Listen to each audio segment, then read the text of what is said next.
ఓం నమో వాసుదేవాయ నమః. అందరికీ నమస్కారం అండి.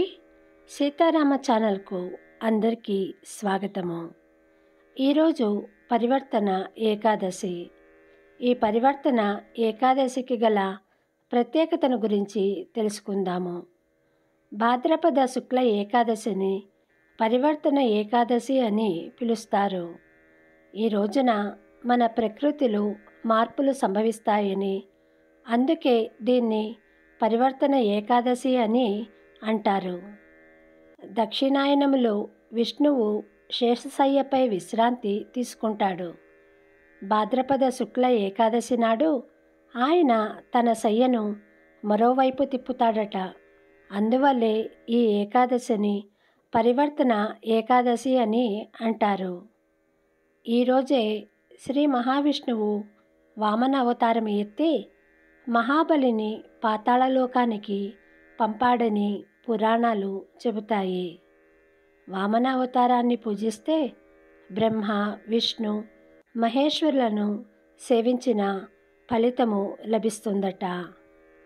వామన అవతార కథను గురించి తెలుసుకుందాము. పూర్వము దైత్యరాజు బలిచక్రవర్తి ఇంద్రుడిని ఓడించి స్వర్గాధికారాన్ని పొందాడు.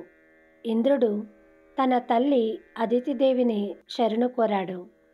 అదితిదేవి దుఃఖించి వయోవ్రతము చేసింది.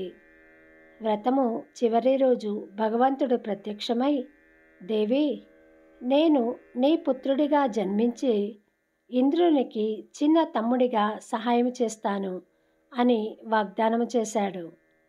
అదితి గర్భంలో వామన రూపంలో జన్మించాడు. మహర్షులు, దేవతలు ఆనందించి వామనునికి ఉపనయన సంస్కారము జరిపారు. బలిచక్రవర్తి అశ్వమేధ యజ్ఞము చేస్తుండగా వామనుడు బ్రహ్మచారి రూపంలో ప్రవేశించాడు. వామనుని చూసి బలి హర్షభరితుడై పూజించి దానము కోరమన్నాడు. వామనుడు 3 పాదముల భూమి మాత్రమే కోరాడు. శుక్రాచార్యుడు ఇది విష్ణువు లీల అని గ్రహించి బలిని ఆపాడు. కానీ బలి గురువు మాట వినలేదు. దానము ఇవ్వడానికి సంకల్ప జలము పట్టగా శుక్రాచార్యుడు పాత్రలో ప్రవేశించి నీటి ప్రవాహాన్ని ఆపాడు. వామనుడు ఒక దర్భతో ఆ మార్గాన్ని ఛేదించగా శుక్రాచార్యునికి ఒక కన్ను పోయింది.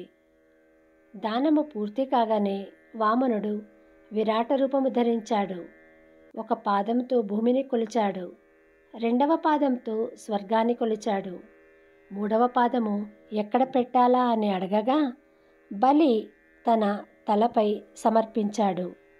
ఈ విధంగా బలి పాతాళానికి పంపబడి మహావిష్ణువు వామన అవతారం ద్వారా ధర్మాన్ని స్థాపించాడు.